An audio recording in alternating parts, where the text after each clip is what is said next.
Hello, welcome to AI in Action. My name is Maury. I'm here with my husband, Jim. And what are we doing tonight, Jim? Well, I don't usually do this opening, so you're gonna have to bear with me because I needed something to read off of. And this is the algorithm friendly stuff. Tonight, we're going to discuss what we consider to be the most useful side of AI. Not AI that just makes more content faster, but AI that helps people build, fix, visualize, and learn things they could not easily do before. We're going to discuss our own recent examples in DIY repair, that's mostly you, home renovation, that's definitely you, visualization, app building, and rural problem solving, and the guardrails that matter most. AI can lower the starting barrier, but it cannot replace human judgment. Okay, so that's what we're going to talk about. So We are. Jim told me that he wanted to have this conversation. I told him that we needed to tie it back into not just what we are doing, but also what people are doing just around the world, like practical AI usage. So you got a few headlines together, I did. one of the first ones I thought was really interesting. It was in February of 2026, which is just a couple of months ago. Yep. And it's an article about how the Brits are turning to artificial intelligence to ask all of these questions about home repair. As a matter of fact, 50% of them are now asking artificial intelligence about home repair. Now, this I thought was interesting because the researcher that did it was actually one of the largest insurance companies, Called Aviva? Aviva. Yep. And they're the ones that did all the research. And it's like they're saying, okay, people are asking things like, how do I unclog a drain or have a bleeding radiator? I'm and assuming assembling by it or fixing it. radiator, they're not meaning car radiator. No, I'm thinking they're talking about their home radiation system. Yeah, they've got because heaters. The houses are a lot older. Yeah, and they've got the radiator Right, heaters. right. The jobs are ranging from like just simple fixes, like changing a light bulb. Well, I mean, that could be complicated depending on the lamp. That's true. It's one of That's those true. bulb things on the ceiling. How many Brits does it take to change a light bulb? So, anyway, and then like complex plumbing, and this one I thought was really interesting was electrical work. So, What I thought the stat that they said was in most cases, 70%, DIY fans successfully solve the problem with AI guidance. what about the 30%? Did they get electrocuted? They all went to the hospital because they got electrocuted. It doesn't say that in the study. That was just me. But one of the things we mentioned early on when I was reading my little script there about what we're supposed to talk about tonight, human judgment matters. I have a degree in computer science and engineering. I have okay. a double major It's in electrical computer engineering science. and computer science. I don't like doing electrical work. Right. And I've got a lot, and I've done electrical work, I think lots it's of it. called respect. I think that if you have to get an AI to tell you how to do electrical work, you need to call an electrician. Yeah. I It's experience, it's respect. It's how many times have you walked in? I know for a fact that you did this over at your dad's house. Oh, yeah, I turned off that breaker, not a problem. And you blew the tips off the end of a pair of dikes or whatever. Good thing they had rubber handles.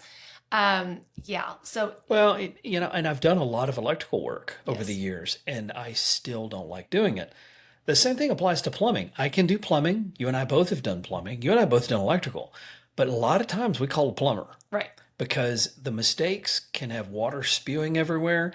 And we're in a rural area, which means we're on a well, so we can turn off our water fairly easily.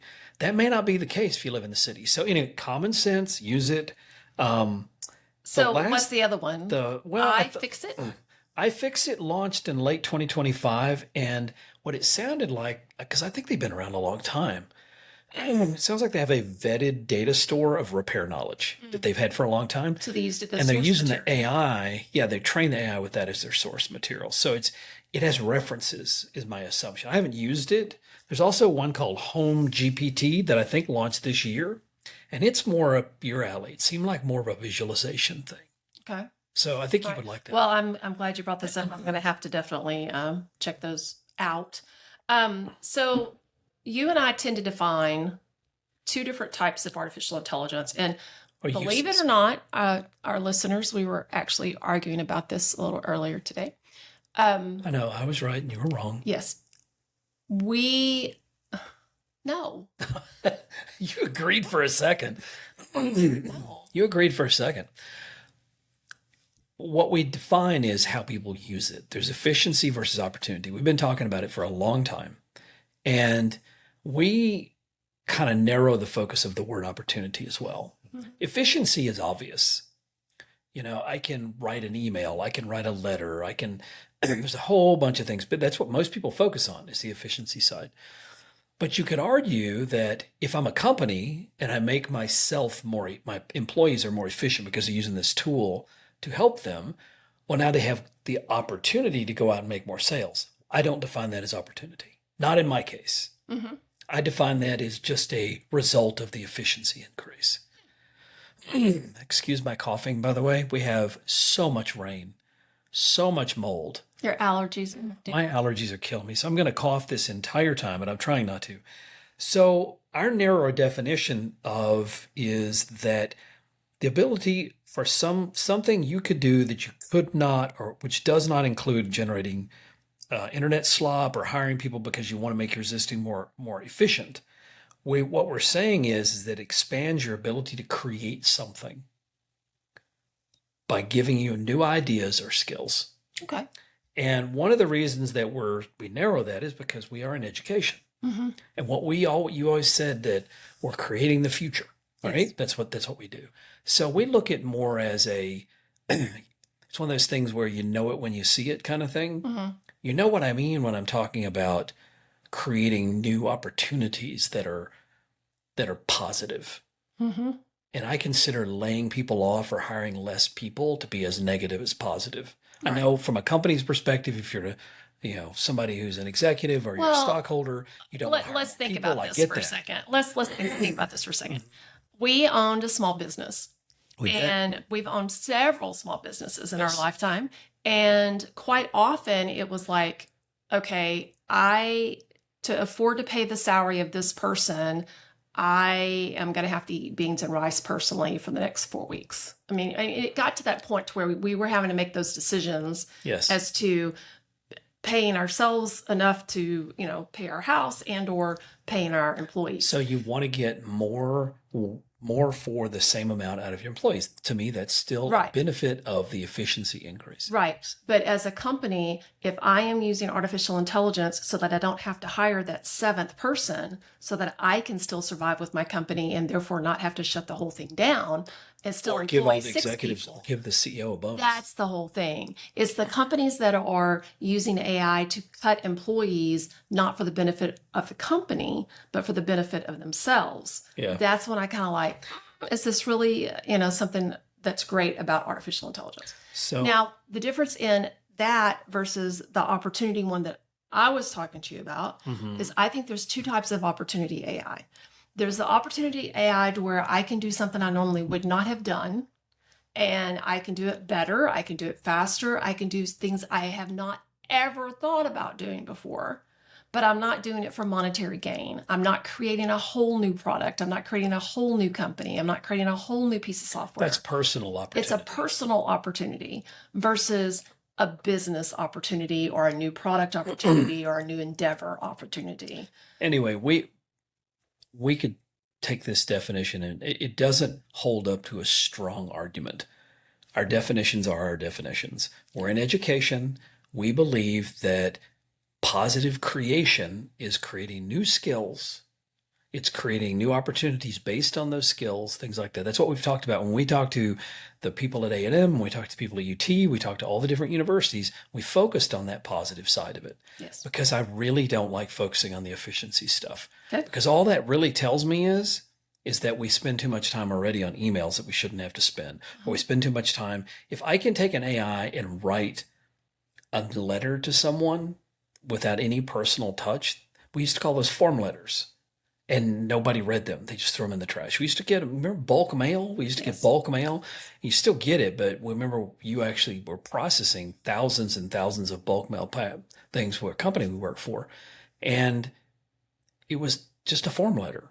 And that's not what I'm talking about here. Anyway, I'm taking up too much time on this one. So I'm going to move on to the questions because this is where I wanted to go with this. Okay. First question.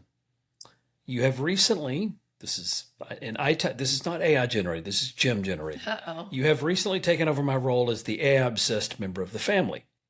I deny it. What got you started? And I am guessing home repair shows. that you love so much. So why did you recently become obsessed?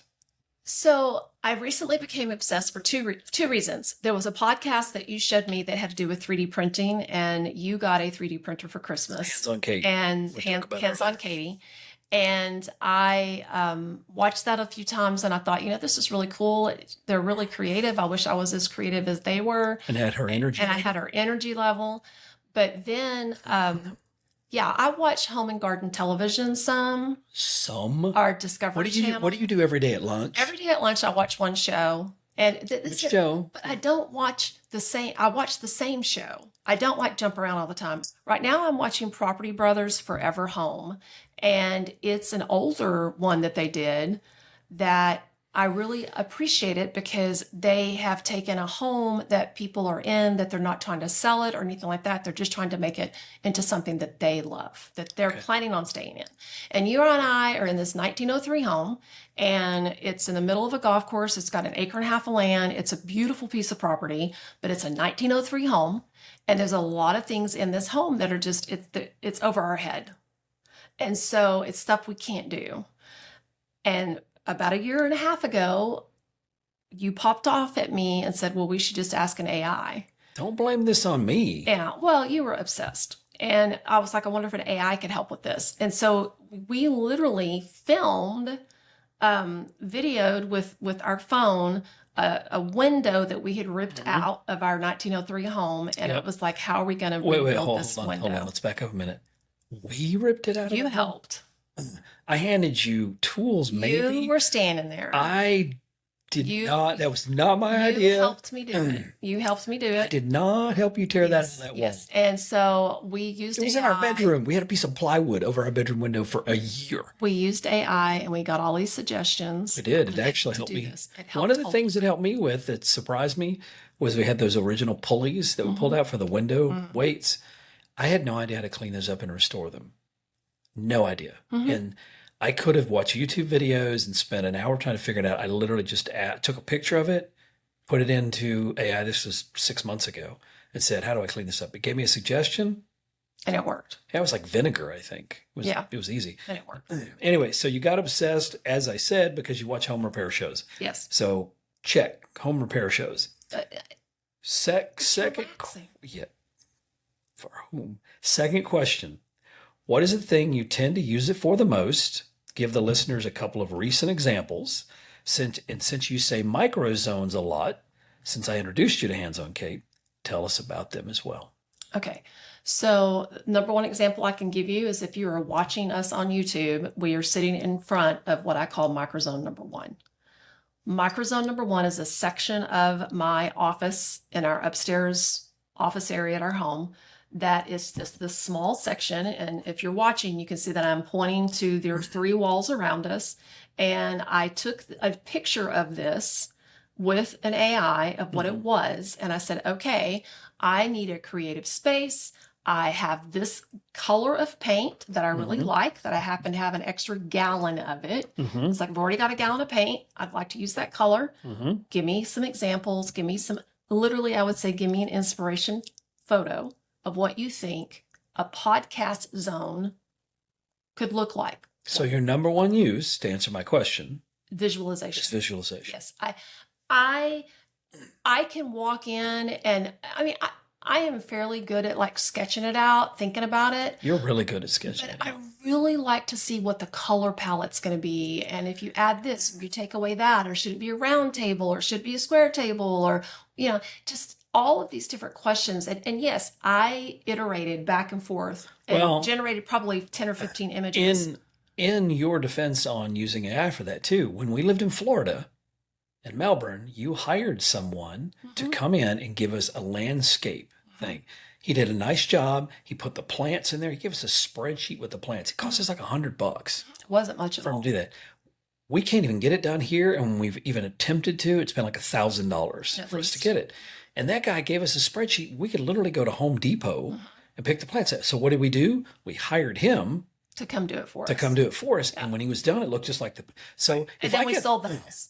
And that's the whole thing with me is every single time we have decided to put money into a home Yep. for a ceiling repair or a landscaping job or anything like that, within 6 months, we have sold the home. We do it at the last minute to get the house sellable. Well, I'm tired of getting my house sellable. I want to get my house livable, as in how I want to live in it. So I am utilizing artificial intelligence. We're sitting in zone number 1, Okay. So podcast zone. you're Almost done. If you're looking, you can see that I've got the acoustic wall tile behind Jim. That's already been installed. we'll find out later Behind if it helps. me, it hasn't been installed. I have to like actually put it up on the wall and cut the holes for the electrical and stuff. But it is almost done. So visualization, microzones. Third question. Okay. You grumble a lot about AI going off the rails. Yes. Talk about that for a minute, how you fix it. That's question number 3, and we're about halfway there. So I got more questions. Well, the first thing I noticed is when I started talking to it about outside our house. There's 2 things you need to know when dealing with artificial intelligence. It does better if the image that you give it is like the whole image. Like I stepped really far back. I took an image of the whole front of our house. And I said, I need a visualization of what my house would look like if I painted it gray. And it showed me what it would look like. And it does a decent job of giving that visualization. Loses a window here and there. It loses a window occasionally, but that's easy. You can just highlight in your little editing tool and say a window needs to be there too. Which one do you use? ChatGPT, I have though. You haven't tried ChatGPT. Nano Banana Pro. I haven't tried Nano Banana Pro through Microsoft. No, that one's through Google. Through Google, sorry. Sorry about that, Google. I haven't tried that one because I'm very accustomed to Dolly's what it was called. It's in ChatGPT. But if I'm like in a small enclosed space and I'm trying to take a picture of all 4 walls, I have to be very, very explicit about this is wall number 1, west side, wall number 2, south side, da da da. So you have to be really explicit. The other thing that I have noticed is when it goes off the rails. that's what I was going to tell you. The other thing that I have noticed is that if I'm talking about the outside of the home and then I turn around on the same thread or the same chat, if I start talking about the inside of the home and then I start talking about the kitchen and then I start talking about it will lose the way that we're going and it will start really mixing it up. So what I did is I have created projects. Now, when you get to that point, though, what do you do? Oh, it's gone off the rails. What do you do? I have to start over. I have to start a new chat. That's exactly. I have to say, oops, sorry, and then start a new chat. And so I had done that a few times where I had to like go start a new chat, give it the images again, and start over. And then I was like, okay, hang on. If I just do this as a project, then I won't have to restart it. So I have a project called Maurie's Office Refresh. I have a project called Jim's Workshop. I have a project called Outside of the Home Refresh, Kitchen Refresh, Dining Room Refresh. It constrains the context of the prompts. And it also keeps the images, the dining room images are only in that project. Oh, when you go look up your images in ChatGPT, Right. it keeps them by project? Right. That makes sense. So when it goes off the rails, you start a new chat, but you've kept it from going off the rails as much by using projects. I'm microzoning my projects. Seriously, I mean, even at my office up here, my project that is my creative space, Yep. I now have a project basically within a project where one of them is microzone 1, microzone 2, microzone 3. There's going to be 7 microzones up I here. don't see how you're going to get 7 microzones in this room, but we'll see. We'll see. 4th question. I only have 6. So Okay. what have you completed and where can someone get the before and after pics and maybe how you prompted it? So you mentioned this. Yes, this is Continue. like 99% So done. tell people where they get your info, the stuff you're doing from. Well, I have a Instagram called Yellow House Restore because our house is yellow. You've got some followers now. And I've got some followers. Yellow House Restore. I also cross post on my personal Facebook, which is public, which is Maurie Beasley, which is my personal Facebook account. And then AI Ed Pro, even though we are an educational company for This is like education. it is education. I have a new landing page that is about projects that the stuff is going to start living there as I am completing the projects. It's another place to go get some stuff, especially because we're talking about doing PDFs and things. We're working on another The main thing is free I want book right now. people to see the before, then the inspiration photo, Yeah. and then the final photo that I take when I'm completed. Right. So they can go Wow, that was pretty close. Wow, I see how that would need to be changed then. Instagram, Instagram, Yellow House Restore, Yellow House Restore, and then my personal Facebook page, which is Maurie and Beasley, and AI Ed Pro. and then AI Ed Pro. And maybe you could put some links on YouTube, I guess, too, because we do And post this on YouTube. we do have the YouTube account, and I'm probably going to just go ahead and put it on like its own playlist on our channel. You could also put like links to our website and stuff like that. Right. Okay, that's fine. fair. Fifth question. Okay. Where do you think AI has helped you become more capable, and where do you still not trust it? We mentioned electrical work earlier, but that's Right. you don't normally do that anyway. That's usually me. It's definitely helped me become more capable when it comes to what tools should I use for this. Like, I'm trying to cut this wall board. Is there a specific tool that I need for a wall It helps board me with cut? that too. I bought some tools based on that. Yeah, that exactly. I didn't even know Like, existed. we're working on a frame to put a screen on. And so I was going back and forth because I didn't want to just screw the frame together. I wanted it to be something that was a little more professional looking. Mhm. And so it recommended what they called biscuits and a biscuit tool to like be able to put it together at Which the are seams. expensive. They are expensive, but it looks really good. Well, the battery operated ones are expensive. Right. Plug-in ones aren't as bad. But just those ideas of how to make it look more professional. Okay, so still, where do you not trust it? Math. I still don't trust it as much with math. It's kind of like, okay, if I'm going to do a wall that is 15 feet long and I want it to be 5 feet high, how much material am I going to need? And yes, it's right most of the time, but I'm still just a little leery of Gonna it cross-check it. for all of the time when That's- it comes to that kind of That's stuff. the judgment stuff. How many again. gallons of paint do I need to paint this many square feet? Or, You might take its first recommendation and Right. look at it, but you're still going to think about I'm it. still going to think about There's that human judgment thing again. it. It's very much so that. Isn't that? Didn't you have a human thing you helped start? No, there's I'm a founding member of the Human Intelligence Movement, which I haven't had time to be at your meetings recently, but that's what their whole thing is. It's called the Human Intelligence Movement, or HI, and they are very much so into making sure that the human in the loop is not really what they're talking about. They're talking about the human in control. The human that's making those decisions, the human that is telling the AI or directing the AI, and having that human judgment still be part I of the still whole do that a overall lot. picture. I mean, this whole idea, everybody's pushing agents, which are tools with intelligence, sort of, and they can go off and you give them goals instead of instructions, and they can go off and do them. But I have found, even recently, when I was using some of the agentic stuff, it doesn't know when to quit. Right. And so you burn through a lot of tokens because it doesn't know when to quit. So human judgment, human intuition, human control. I'm still, maybe I'm old fashioned, but I still think that's important. Okay. So I have a question for you. Okay. All right. You were going to give me an example of an application. Yeah. I use it for visualization. I Mhm. use it for planning. I use it for questioning.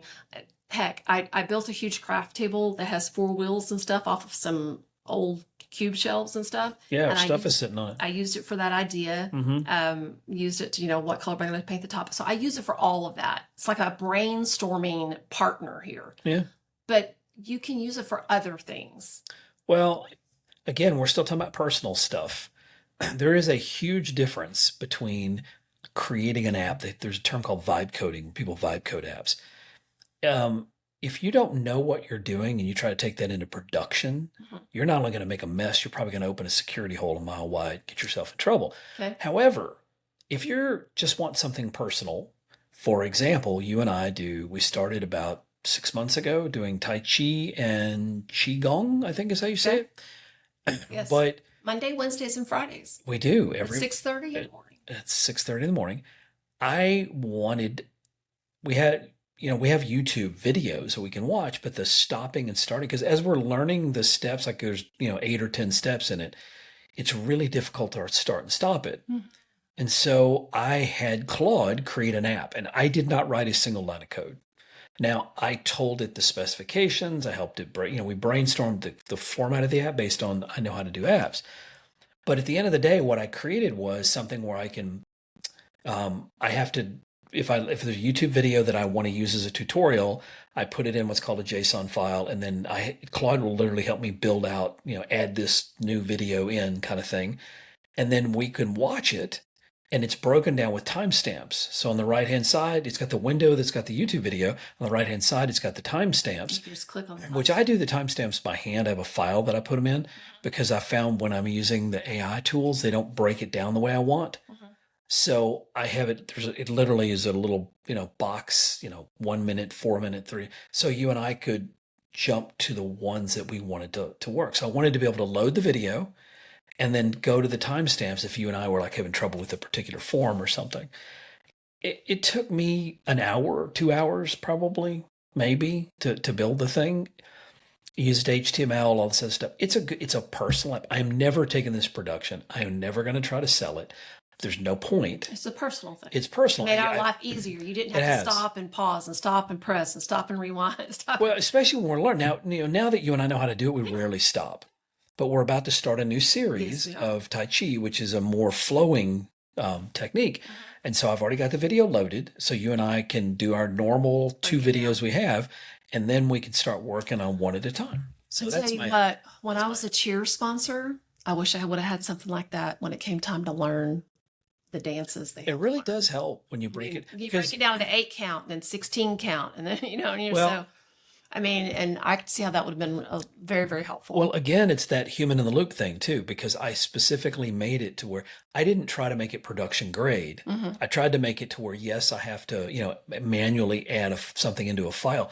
I don't care because I don't do it that often, and it's really handy when I'm using it. I also was doing the exercises for my tennis elbow, and there was a guy that was showing the techniques, and you and I use that as well. It's cool. Anyway, I know I went through the questions kind of fast, but I'm really, I think what you're doing is very cool. I think it's funny to watch. I think I'm getting shit about it. I think that you are giving me a hard time. And I think that you are enjoying talking about it. The fact that I am more obsessed with AI now than you are. I do enjoy that a lot. But right now I do think it's cool. What I think is funny is watching you whenever you're trying to make it do something you want, like our sidewalk, when you're trying to make the sidewalk straight because of the landscape, and it kept putting a curve. And it took the step out. We have a little step there, and it just took it out. Or then it added 3 steps in. Those kind of things are amusing because it's like you can't get it to stop doing it when you do that. So if at some point your visualization becomes, okay, I'm just going to accept that that's not. Right, that it's not going to be exactly that. Doesn't need to be. But it doesn't need to be. I mean, the one I'm working on now, which is your landscaping one. So even though I do like giving you crap, but I'm the one down there, digging out all the old stuff out of the flower beds so we can redo the flower beds. And I'm, starting to line the sidewalk with the brick. It was a cool visualization. I am glad it also showed you not to repaint the house because our house is too big. No, I'm supposed to repaint the house. It needs it's just going to be the same color. It's going to be the same color. That's what I mean. Yeah. All right. So I left you a wrap-up question because I thought it was important to do that. Okay. So the real question is not whether AI can save us time. It's whether it helps us become more capable. I think it does. For what we're doing. I 100% agree with you. It is a practical use of artificial intelligence. And it's better than watching a bunch of YouTube videos. Yes, it is. It helps you build things, fix things, visualize things, learn. It helps you ask better questions. When you go to Home Depot now, many times you have better questions to ask, like the people in the paint department. And I've noticed that you went in there with your paint chip numbers that you wanted. Oh, no, it's even better than that. I went in and I knew that I wanted to go 2 shades darker on like a trim color. And when I went to look at the paint chips, they didn't have the original paint anymore. And so the guy looked it up in his computer, and he was an older guy. He looked up in the computer at Home Depot and he couldn't find it. And so I literally took the picture of the information that was on his screen, said, this is the information on the screen. This is the original color. This is the original code. Can you please tell me what he needs to look up to give me 2 shades darker? And it told him exactly what bare paint color to put in there to get it 2 shades darker. That's cool. He thought he downloaded the app on his phone right then. Yeah, I didn't see you doing that because I was over there looking at the battery operated. Right. But I missed that. He downloaded the app right then. That's cool. He was like, wow. That's the second person because you converted the people that do work on the cars too. Yes, I did. So they're using it Anyway. now too. So that's the real question. It's like, it's helping us be capable. It's helping us fix things, but it has to still have our judgment. I had to look at those paint chips and go, yes, that is exactly what I'm looking for. Right. It was your I personal had to taste. make the purchase. I had to make the choice. So that to me means, or to us means, that education matters more than ever. And we need to really bring back the project-based type learning into our school systems, because the kids are going to have to learn in these environments. Well, when you're using an AI tool, you have to have almost project oversight capable judgment, which means you have to understand clearly how to define problems, how to put boundaries, how to decide when it's going off the rails. And we discussed all that tonight. Went off the rails, you had to know it was off the rails, so you knew how to bring it back. Right. You had to have an end goal in mind, so you had to define what that goal was. That is critical thinking skills. It's difficult to teach that if you're using You're learning AI. 2 + 2 = 4. Well, and it's also difficult if you're doing high stakes testing and you're not. The teachers need the time to make the kids bring back to them. What would you do something. in this instance? What would you do in this How would you instance? Yeah. handle this? Yeah, So, exactly. Anyway, that's what I think. So the question is, does everyone agree with us? I don't think, I don't know. I don't know if all the teachers do or not. I think some teachers would hate project-based learning because we There's saw definitely that ways. with your makerspace. We saw that. I think some would love it. But at the end of the day, I don't see how you can get through this unless you're one of those that's just hoping that AI is going to go away. It's not. Well, part of Elon Musk being the world's first trillionaire with SpaceX was XAI. He's got its massive, data center where he's got all this AI. He's got a lot wrapped up in AI and has for a long time. There's so many hundreds of billions of dollars. I don't see how it's going to go away. The question is, how do you make it useful without taking away the stuff that makes it human, makes us human? I mean, the decisions and the taste and the boundaries that you set. Like you visualized this. You let it help you visualize it, but you still had to guide it.